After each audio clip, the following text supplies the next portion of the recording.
The transport ship landed on the Academy planet with a loud crash. Dust and smoke filled the air as the large metal doors opened. From inside the ship, dozens of new cadets stepped out onto the landing pad. They came from different worlds across the galaxy. There were tall blue aliens with 4 arms. Some had scales like lizards. Others looked like walking trees with glowing eyes. A few humans walked among them, looking small compared to the other species. The morning sun was bright and hot on the Academy grounds. Sergeant Major Hana Kim stepped off the transport last. She was 45 years old, older than most of the other new cadets. Her black hair was tied back in a simple style. She wore the standard Academy uniform, but it looked different on her. The fabric seemed to hang loose in some places, as if it was hiding something underneath. The other cadets whispered to each other as they walked toward the main building. A young human man named Minho Park stayed close to Hana.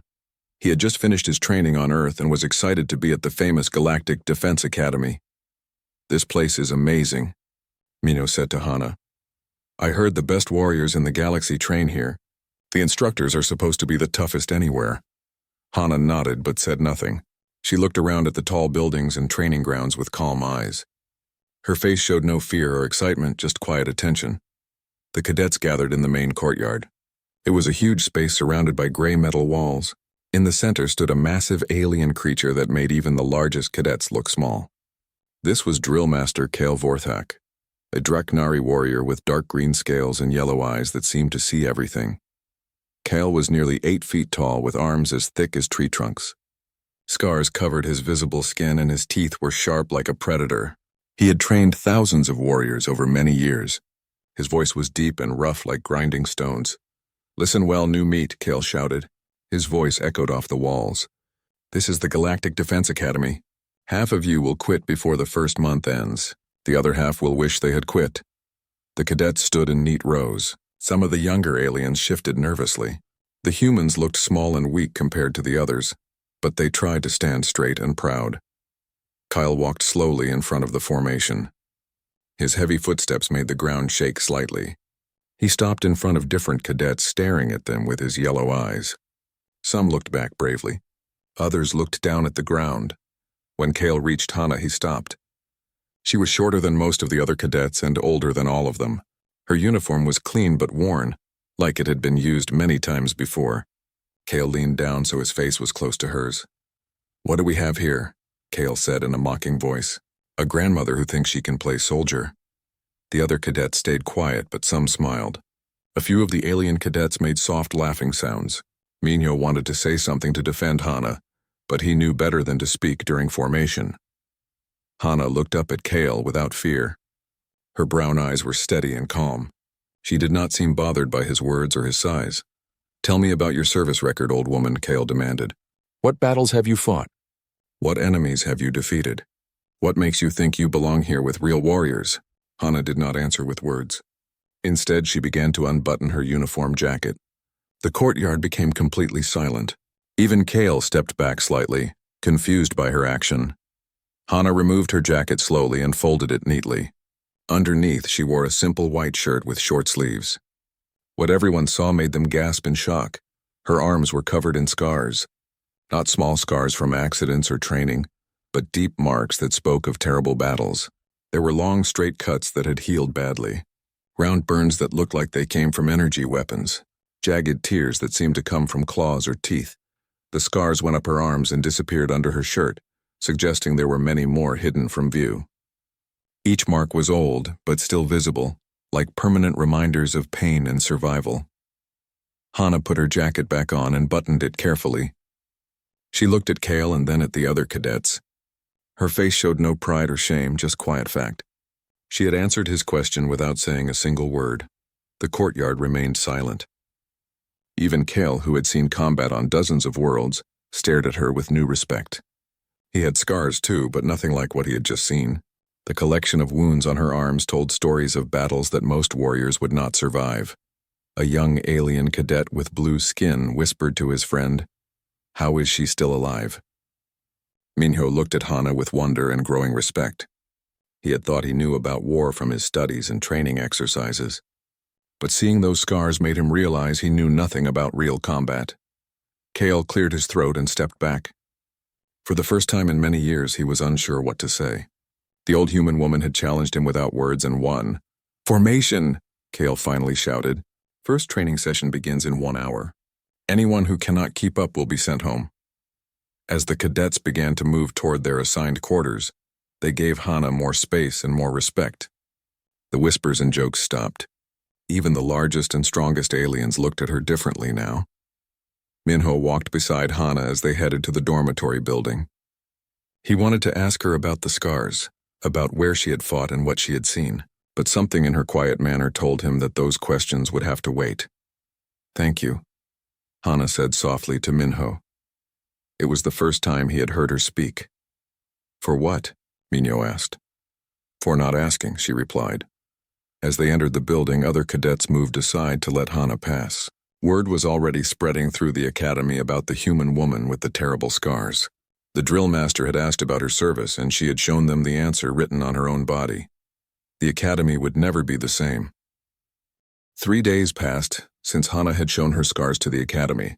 The other cadets still whispered about her, but now the whispers carried respect instead of mockery.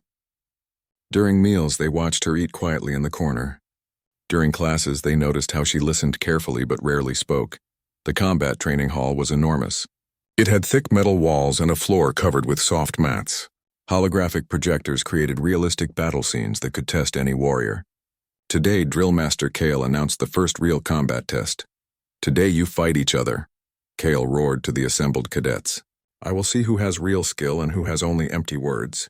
The weak will be removed from this academy." The cadets formed a circle around the fighting area. Kale called out names for the first match. 2 alien warriors stepped forward. One was a Zilonian with silver skin and natural armor plates. The other was a cyborg with metal arms that could crush stone. They fought hard for 10 minutes before the cyborg won. More matches followed. The alien cadets used their natural advantages. Some had extra arms. Others had thick skin that deflected blows. A few could move faster than human eyes could follow. Minho fought against a tree-like alien and lost quickly. The alien's wooden skin was too hard for human fists to damage. Minho limped back to the watching group, holding his bruised hand. "Park and Kim," Kale called out. "You are next against each other." Minho looked confused. "But sir, we already fought our matches." Kale smiled, showing his sharp teeth. "The human woman has not fought yet. She will face our academy champion." The circle grew quiet. The academy champion was Jorik, a Titan breed warrior who stood 7 feet tall. His people were bred for war, with muscles like steel cables and bones that could not break. He had never lost a fight at the academy. Jorik stepped into the fighting circle.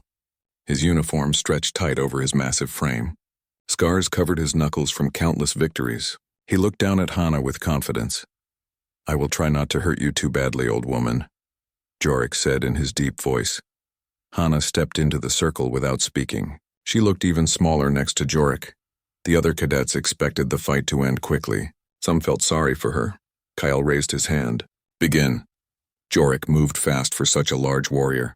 His first punch could have broken a normal person's ribs, but when his fist reached where Hana had been standing, she was no longer there. She had moved to his left side so smoothly that it seemed like magic. Her elbow struck a specific point on his arm, and Jorik's entire left side went numb. He swung with his right hand, but again Hana was not where he expected. This time she was behind him. Her knee struck the back of his leg at just the right spot. Jorik's leg buckled and he fell to one knee. Before he could recover, Hana's hand touched a pressure point on his neck. Jorik collapsed to the floor, conscious but unable to move.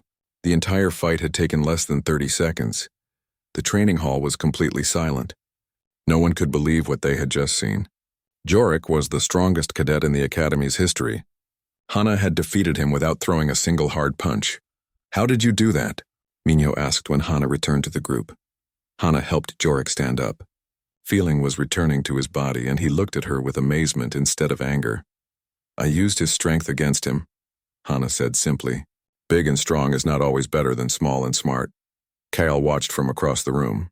He had never seen fighting techniques like Hana used. They were not from any military academy he knew about. They came from real battle experience, from someone who had fought enemies much larger and stronger than herself. The next day brought tactical training. Cadets worked in teams to solve military problems using computers and war games. Each team had to plan attacks and defenses against enemy forces. Hana's team included Minho, a young Mindari named Yuki who could read thoughts, and a Draknari warrior called Bex. At first, the alien cadets wanted to lead the team themselves. They thought humans were too weak to understand complex strategy. But as they worked on the first problem, Hana began making suggestions. She predicted exactly where the enemy would attack. She knew which defensive positions would work best. She understood supply lines and troop movements like she had studied them for decades. "How do you know the enemy will come from the north?" Yuki asked.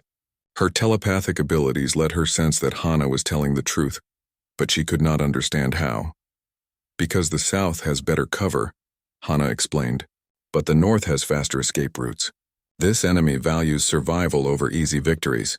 Her predictions proved correct in every simulation. Her team achieved perfect scores on problems that usually took multiple attempts to solve. Other teams began asking for her advice. During the lunch break, Kale approached Hana in the cafeteria. She was eating alone as usual. He sat down across from her without invitation. "Where did you learn to fight like that?" Kyle asked directly. "Those techniques are not taught in any human military school." Hana continued eating her simple meal. She did not look up at Kyle. "I want to know about your training," Kale continued. "Your tactical knowledge is beyond what any academy could teach. You move like someone who has fought in real wars." Finally, Hana looked up at him. Her brown eyes were calm but held depths of experience that made even the veteran drill master uncomfortable. Without speaking, Hana rolled up her sleeves again. This time she pushed them higher, revealing more scars. Kale saw marks that made his blood run cold. There were geometric patterns burned into her skin. Perfect circles and straight lines that could only come from one source. "Hive torture chambers," Kale whispered. Hana rolled her sleeves back down and returned to her meal. She had answered his question again without saying a word. Kale left the cafeteria with his mind racing.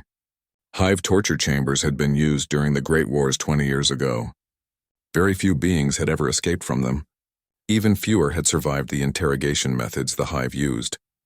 As he walked back to his office, Kale began to understand that Hana Kim was not just another cadet.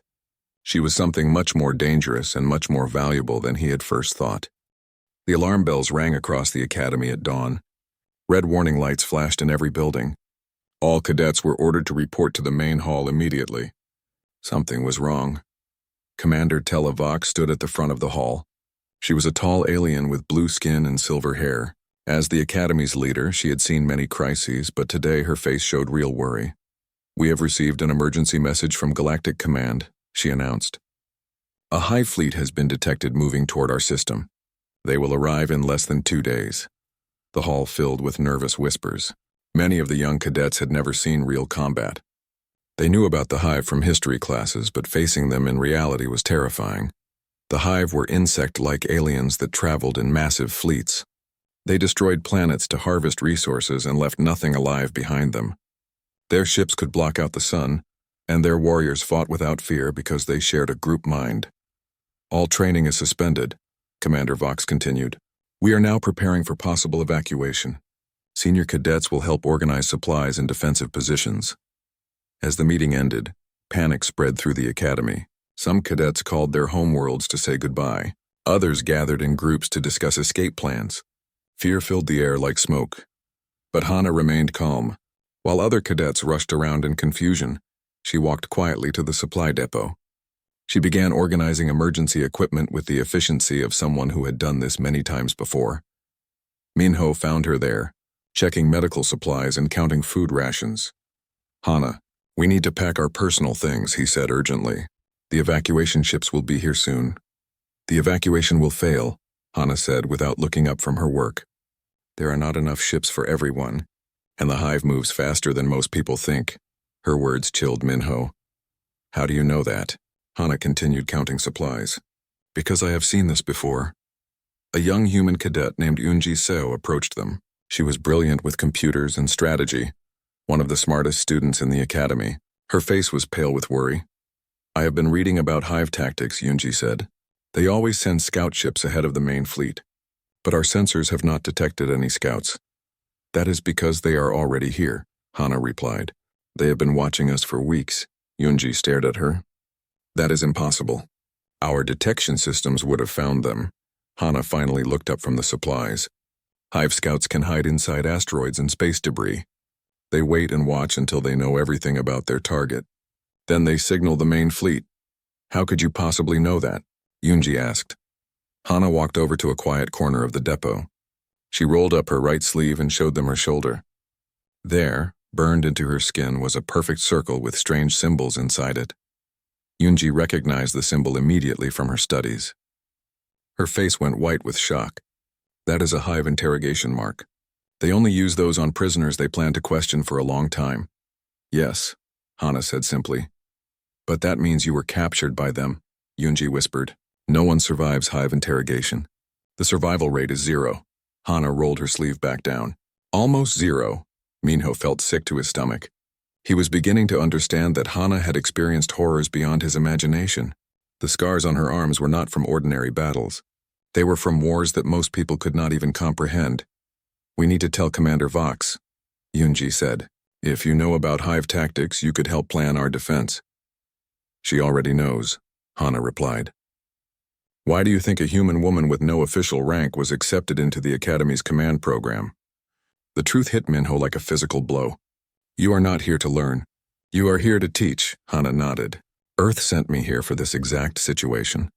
The Hive have tried to destroy humanity before. We survived by learning their methods. That evening, Minho could not sleep. He went to the Academy's computer library and began searching through classified military records. His access level was low, but he knew how to find information that others might miss. After hours of searching, he found a reference to something called the Siege of Kepler Station. The file was mostly blocked, but a few details were visible. It mentioned a battle 20 years ago where humans fought the Hive for weeks in deep space. Almost everyone died. Minho searched for more information. He found a list of survivors from Kepler Station. Only 12 names were on the list. One of them made his blood freeze. Colonel Hana Kim, Terran Defense Force, status, severely wounded. Recommended for highest military honors. Minho realized he had been living next to a war hero for weeks without knowing it. Hana was not just a survivor of Hive attacks. She was one of the people who had saved humanity from complete destruction. The next morning, the Hive fleet appeared in the sky. Their ships were massive and dark like floating mountains. Thousands of them filled the space above the planet, blocking out the stars. As panic spread through the Academy, Hana stood calmly on the observation deck, watching the enemy fleet take position. She showed no fear, only the quiet attention of a professional soldier studying the battlefield. They will attack the communication center first, she told Minho, who had joined her on the deck, then the power station. After that, they will land ground forces to capture prisoners for interrogation. How long do we have? Minho asked. Hana checked her watch. 6 hours until they begin. Maybe less. Minho looked at the massive fleet above them. What are our chances? Hana was quiet for a long moment. When she spoke, her voice carried the weight of terrible experience. That depends on whether the cadets can learn 20 years of warfare in the next few hours. She turned away from the window and walked toward the command center. It was time to begin teaching lessons that no academy course had ever covered. Lessons written in scars and paid for with blood. The Hive attack began exactly as Hana had predicted. Their first strike destroyed the Academy's main communication tower. The second blast took out the power station. Within minutes, the Academy was dark except for emergency lights. Commander Vox tried to maintain order, but many of the instructors were as frightened as the cadets. Some alien species had never fought the Hive before. They did not know what to expect. In the command center, chaos ruled. Officers shouted orders that contradicted each other. Computer screens showed Hive landing ships approaching from all directions. The Academy's defense systems were failing one by one. We need to evacuate immediately, shouted Major Crix, the Academy's tactical officer. We cannot fight them with untrained cadets. The evacuation ships will never make it past their fleet, Commander Vox replied. We have to make a stand here. With what? Major Crix demanded. Training weapons and classroom exercises? That was when Drill Master Kale was hit by shrapnel from an exploding wall. He fell to the floor, bleeding from a head wound. The command center's leadership crumbled in seconds.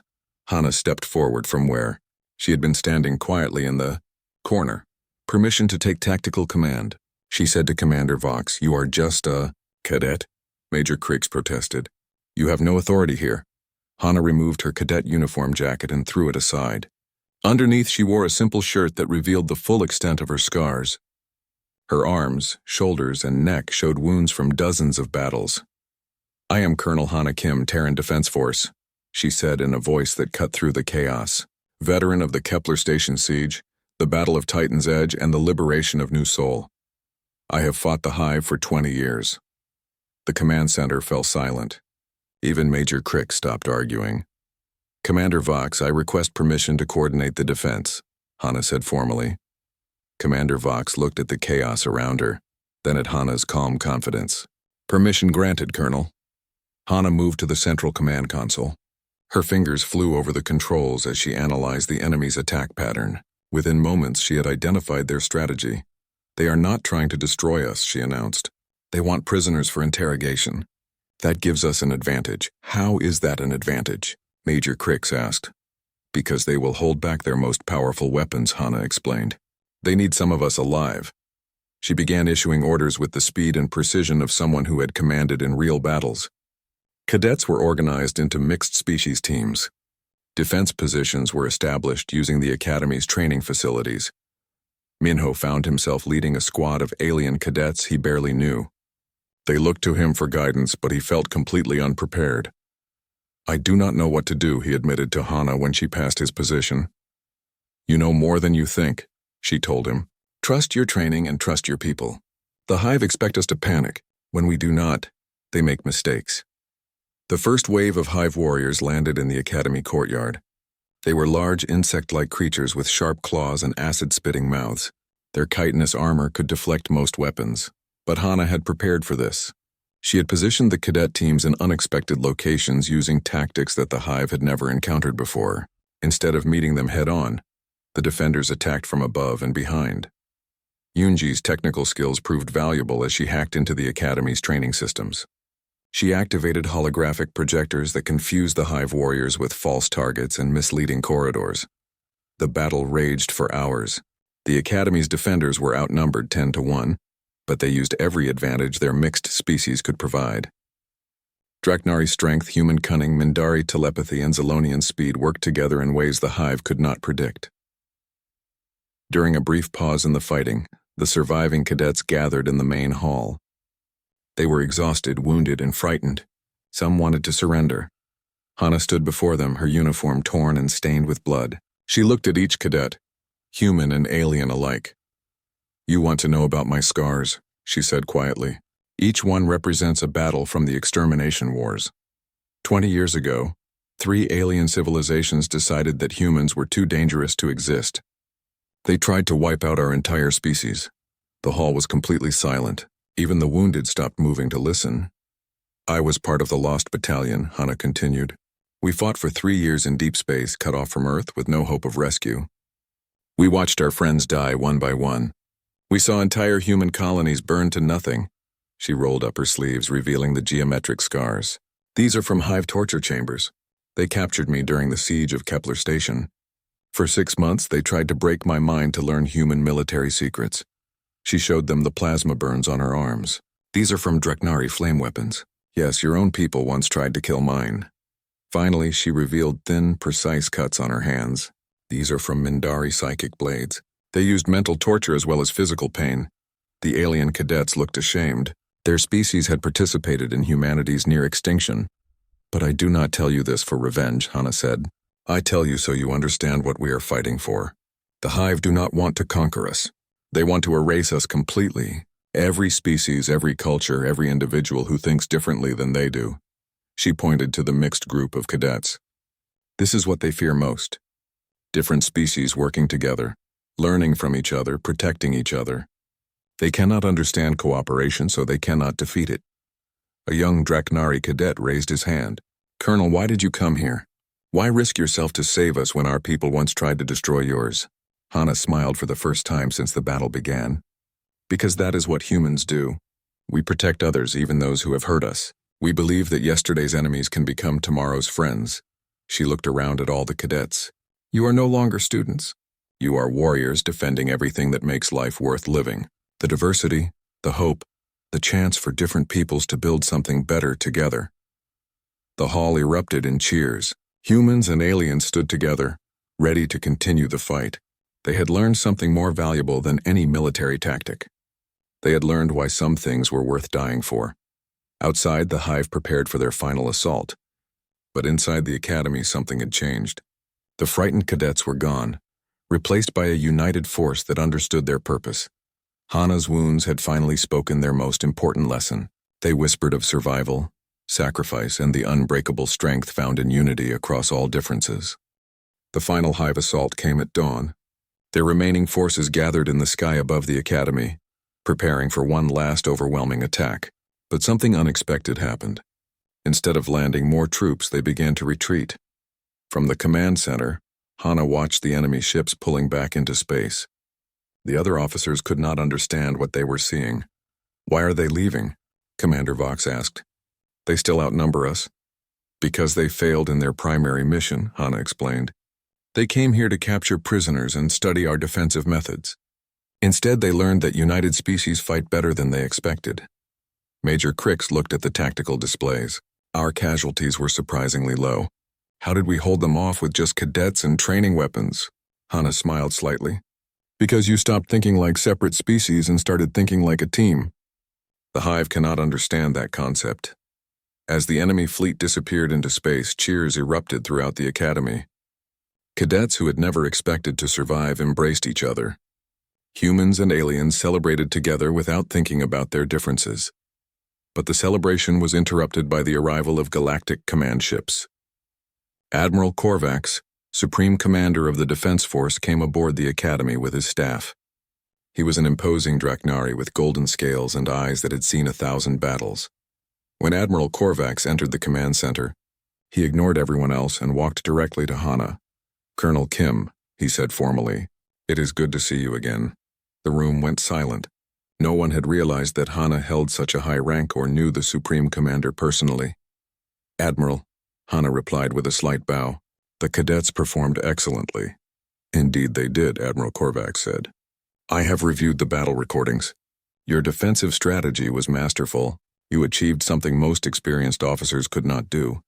He turned to address the entire room. "What you witnessed here was not a training exercise. Colonel Hana Kim is one of the most decorated officers in galactic military history. She came to this academy not to learn but to teach." Commander Vox stepped forward.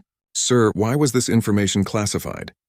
"Because we needed to see if the next generation could learn from her example," Admiral Korvax explained. "The galaxy faces new threats every day. We cannot always rely on superior firepower or technology.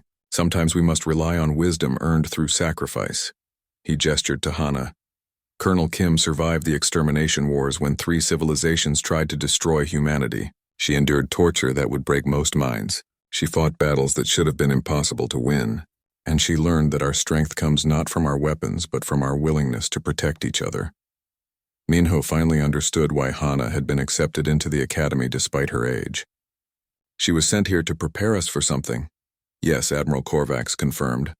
"Earth requested that she be placed here because they knew the hive would eventually return.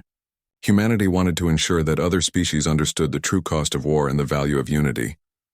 Yunji raised her hand nervously. "Sir, does this mean the war is not over?" Hana answered before the Admiral could speak. "There will always be wars. The hive, other hostile species, unknown threats from distant galaxies. What matters is that we face them together." She looked around at all the cadets who had fought beside her. "You proved something important here. Humans, Draknari, Mindari, Zalonians, and others can work as one force. That unity is more powerful than any weapon."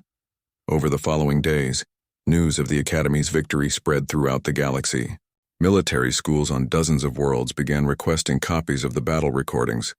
Officers wanted to study the tactics that had defeated a superior hive force with minimal casualties. But the real lesson was not in the tactics. It was in the transformation of the cadets themselves. Minho had become a confident leader who trusted his mixed species team completely. Yunji used her technical skills to support others instead of just advancing her own knowledge. Even the alien cadets who had once mocked humanity now understood that courage came in many forms. A week after the battle, Hana stood in the same courtyard where she had first revealed her scars to Drill Master Kale. But now she wore her full colonel's uniform with all her medals and decorations visible. Kale approached her, still bandaged from his wounds but walking steadily. "I owe you an apology," he said formally. "I judged you by appearance instead of substance." "You did your job," Hana replied. "A drill master should challenge every cadet. You helped them find strength they did not know they possessed." Kale looked at the cadets training in the courtyard. "They move differently now, with confidence and purpose. Why did you never reveal your identity before the battle?" "Because they needed to learn through experience, not hero worship," Hana explained. "Reading about courage in books is different from finding it inside yourself when everything seems hopeless." The academy had been rebuilt and improved. New courses were added to the curriculum. Human tactical doctrine became required study for all cadets. The mixed species approach to combat, pioneered by humans during the extermination wars, became the new standard for galactic defense. But the most important change was invisible. The academy had learned that former enemies could become the strongest allies. Draknari cadets who had once dismissed humans now sought them as partners. Mindari telepaths learned to appreciate human unpredictability. Humans discovered that alien perspectives made their own strategies stronger. Hana was officially appointed as senior combat instructor. She no longer hid her scars or her identity, but she still preferred to teach through example rather than lectures. In her new office, she kept a simple display case containing one item: the torn cadet jacket she had worn when she first arrived at the academy. It reminded her that sometimes the greatest lessons came from the most unexpected teachers. One evening, Minho visited her office to discuss his upcoming assignment to a frontier defense post. "Are you nervous about commanding your own ship?" Hana asked. "A little," Minho admitted. "But I remember what you taught us. Trust the team, use everyone's strengths, and never give up even when things look impossible." Hana nodded approvingly. "You learned the most important lesson of all. A good leader does not need to be the strongest or the smartest. They just need to care more about their people than about themselves." As Minho left her office, Hana looked out the window at the stars. Somewhere out there, new threats were gathering. New wars would come. But she was no longer worried. The next generation had learned the lessons written in her scars. They understood that the galaxy's strength came from its diversity, not its weapons. And they knew that some things were worth any sacrifice to protect. The teacher's work was complete. 6 months had passed since the Hive attack. The Galactic Defense Academy looked the same from the outside, but everything had changed within its walls. The courtyard where cadets once whispered about the strange human woman now echoed with confident voices from dozens of species working together. Hana stood at her office window, watching the morning training session. New cadets had arrived from across the galaxy, and among them were some surprising faces. Young Draknari whose parents had once fought to destroy humanity. Mindari students whose grandparents had used psychic torture on human prisoners. Even a few Hive defectors who had rejected their species' destructive path. All of them wore the same academy uniform. All of them followed the same code of honor that Hana had helped to write. "Colonel Kim," came a voice from her doorway. She turned to see Cadet Gina Lee, a young human woman from Earth's newest military academy. "You asked to see me?" "Yes, come in," Hana said. "I have reviewed your entrance examination. Your tactical scores are excellent, but I want to know why you chose to come here." Gina stood at attention. "My grandfather served under you during the liberation of New Seoul, ma'am. He told me stories about the Lost Battalion and how humans learned to fight alongside former enemies." "I want to continue that tradition," Hana smiled slightly. "Your grandfather was a good soldier, but you should know that the path ahead will not be easy. Some of your classmates come from species that once tried to eliminate yours." "I understand, ma'am," Gina replied, "but that is exactly why I need to be here, to prove that we can build something better than our past." After Gina left, Hana returned to her desk where reports from across the galaxy waited for her review. The Academy's new training methods were being adopted by military schools on hundreds of worlds. Mixed species units were becoming standard in the Defense Force. The lessons learned during the Hive attack had spread far beyond this single planet. A soft knock at her door interrupted her thoughts. Minho Park entered, now wearing the uniform of a ship commander. He had returned to visit the academy while his vessel underwent repairs. "Commander Park," Hana said formally, then smiled. How is your crew performing? Better than I ever expected, Minho replied. We have humans, Draknari, Mindari, and 3 other species working together. Last month we saved a colony ship from space pirates using tactics you taught us here. He sat down across from her desk. The pirates expected us to fight like a traditional military unit. Instead, we used coordinated attacks that played to each species' strengths. They surrendered without major casualties on either side. And did you offer the pirates a chance to join the defense force? Hana asked. Minho grinned. Actually, yes. 2 of them accepted. They are now training as engineering specialists on my ship. This was another change Hana had introduced. Instead of simply defeating enemies, the new defense force tried to understand why they fought and offered them better alternatives.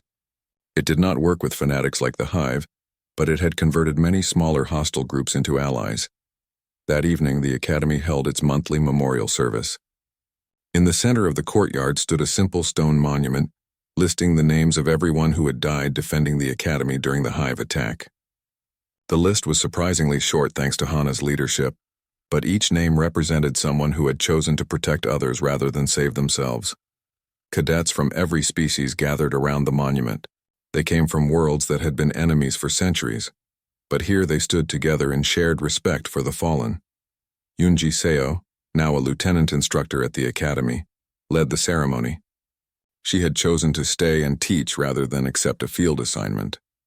Her technical innovations had helped the Academy become the most advanced training facility in the galaxy. We remember not just those who died, Yunji said to the assembled crowd, but what they died for.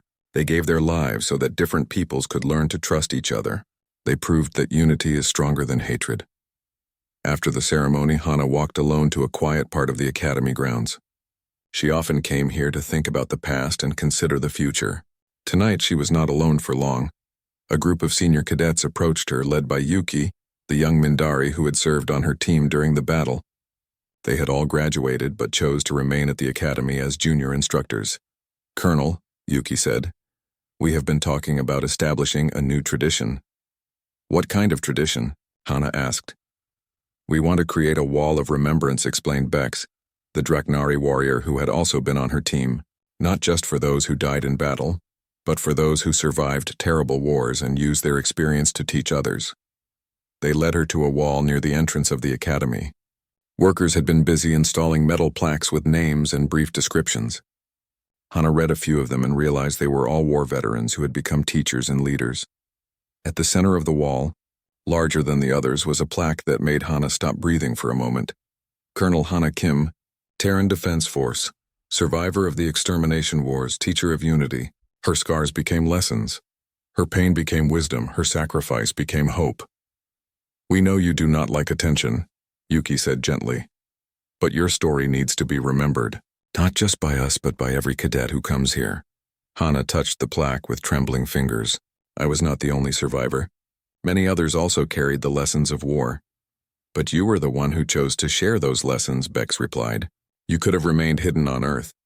Instead, you came here to face species that had once tried to destroy yours. That took a courage we are still learning to understand. Over the following months, the Wall of Remembrance grew. Veterans from across the galaxy sent their stories to be added. Former enemies stood side by side on the memorial, united by their choice to build peace rather than continue cycles of revenge. The Academy's reputation spread even further. Diplomats visited to study how former enemies had learned to work together. Political leaders requested copies of the Academy's unity protocols. Even civilian schools began adopting the mixed species teaching methods.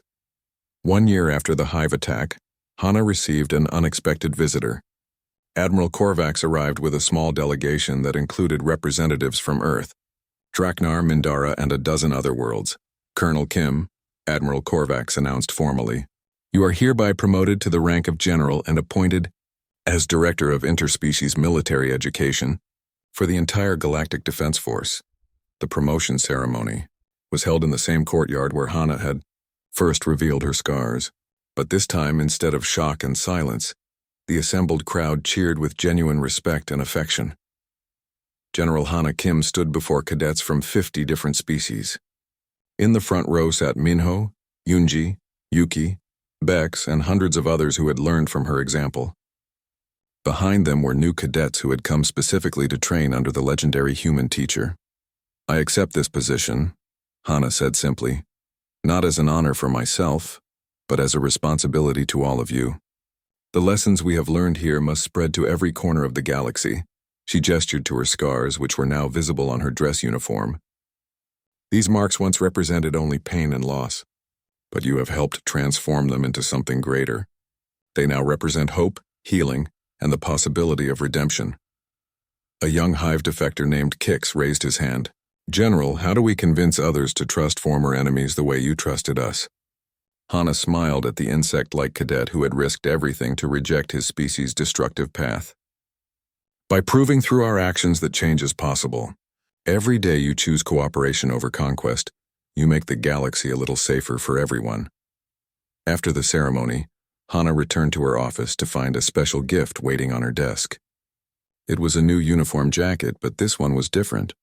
Instead of standard military decorations, it bore patches representing every species that had graduated from the academy under her guidance. The accompanying note read, "From your students, who became your teachers, who became your friends. Thank you for showing us that yesterday's scars can become tomorrow's strength." That evening, as Hana walked through the academy grounds, she saw the results of her work everywhere. In the training halls, humans and Draknari practiced combat techniques together. In the classrooms, Mindari telepaths helped Hive defectors overcome their violent programming. In the dining halls, former enemies shared meals and stories. The academy had become more than a military school. It was proof that the galaxy's greatest strength lay not in its weapons or technology, but in its diversity and willingness to forgive. 5 years later, the academy hosted a special reunion. Veterans from the Hive battle returned to see how their school had evolved. Minho arrived as a fleet admiral. Yunji came as the head of military technology development. Hundreds of others had achieved positions of leadership throughout the galaxy. But the most important guests were the newest cadets. Among them were children of former enemies who now learned side by side. Young Draknari, whose parents had fought in the extermination wars, trained alongside human cadets whose grandparents had survived the same conflict. General Hana Kim, now in her 50s, walked slowly due to old injuries but with the same quiet dignity she had always possessed. Her hair was gray and new lines marked her face, but her eyes,